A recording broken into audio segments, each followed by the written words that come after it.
गोतहे हल्काए जंजीर नहीं होते थे। बहुत अच्छे। गोतहे हल्काए जंजीर नहीं होते थे, तुम मगर साहिबे शमशीर नहीं होते थे। उस जमाने में तेरा रंज किसे जानता था, उस जमाने में तेरा रंज किसे जानता था, जिस जमाने में तकी मीर नहीं होता। ख्वाब में रख दिया करते थे घरों की बुनियाद, ख्वाब में रख दिया करते थे घरों की बुनियाद, और वो घर कभी तामीर नहीं होते थे। मैं बहुत सोच के दुश्मन पे कमा खींचता था, मैं बहुत सोच के दुश्मन पे कमा खींचता था, मेरे तरकश में बहुत तीर नहीं होते थे।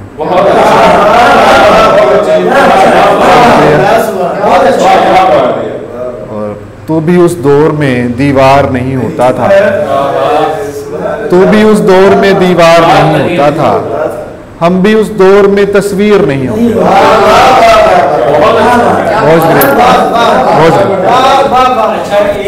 वो यूं है कि इलियट ने कहा है कि शायरी जो है वो समाजी और तारीखी इस्तेमाल से फ़रार का नाम है।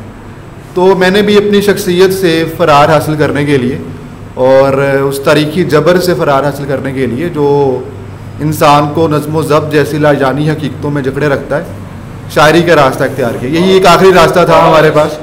बाकायदा तौर पे तो मैं जिनसे मुंसलिक रहा हूँ इस पूरे शेरी सफ़र में, वो अब्दुर्रहमान वासिफ़ साहब हैं, रावलपिंडी से उनका ताल्लुक़ है और उन्होंने मेरी बहुत रहनुमाई की है सारे शेरी सफ़र में। मैंने उनसे बहुत सीखा है मिसरा कैसे कहा जाता है और दो मिसरों में जो गैप है वो पैदा कैसे होता है और उस गैप को ख़त्म कैसे करते हैं, ये सारी बातें। और लाशौरी तौर पे तो हर वो शायर जो अच्छा शेर कह रहा है उससे आप सीख रहे होते हैं, उसके मिसरे की बुनत देख के, उसकी शेरी तकनीक को देख के। तो उसमें अगेन वही नाम है जिन्हें मैं ज़्यादा पढ़ता हूँ और ज़्यादा फॉलो करता हूँ। शाहिद ज़की साहब हैं और शाहीन अब्बास साहब हैं। नज़में चंद एक नज़में मैंने कही और जो गज़ल और शेर की रवायत है वो ज़्यादातर मशरिक़ में ही पाई जाती है। मगरिब में तो जो कपलेट्स हैं उनकी रवायत है ही नहीं, पोइम की रवायत है और बल्कि लॉन्ग नैरेटिव पोइम्स की रवायत है, लंबी रज़मिया नज़मों की। तो ये मशरिक़ का ही कोई ख़ास मिजाज है जिसकी बना पर यहाँ पे जो शेर या गज़ल है वो ज़्यादा पनप रहा है। और नज़म ज़ाहिर है वो गज़ल जितना ही वसी मीडियम है शेर कहने का और बात करने का। और कुछ चंद एक नज़में कही हैं मैंने, बहुत ज़्यादा नज़में नहीं कही। उन्वान है दिल परेशान है।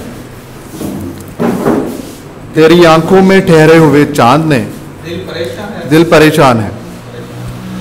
तेरी आंखों में ठहरे हुए चांद ने मेरे अंदर कोई लहर पैदा तो की है जो दिल से मेरे जिस्म के इन खलाओं में फैली हुई कहकशाओं तलक आई है। मैंने आंखों से तुझको छुआ है तो मुझ पर खुला है कि दुनिया के सब रंग इस मखमली शाल के कैनवस से कशीदे गए। तूने दुनिया के सब मंजरों को परेशान करने की ठानी है, पर मेरा दिल जो अज़ल से परेशान है, इसके उधड़े हुए खालो खत देखकर भी तेरे खालो खत पर उदासी की कोई अलामत नहीं। मेरे माथे पे फैली हुई बेख्याली भी तुझको तेरे इन ख्यालों से बाहर नहीं खींच सकती है क्या? तेरे चेहरे पे छाई हुई उस उदासी का क्या राज है? तेरा यूं बेदिली से मुझे देखना भी नई बात है, और इसी बात से मेरे सीने में रखी हुई सिल परेशान है। तेरी आंखों में ठहरा हुआ चांद रोशन है और दिल परेशान है। बहुत शुक्रिया।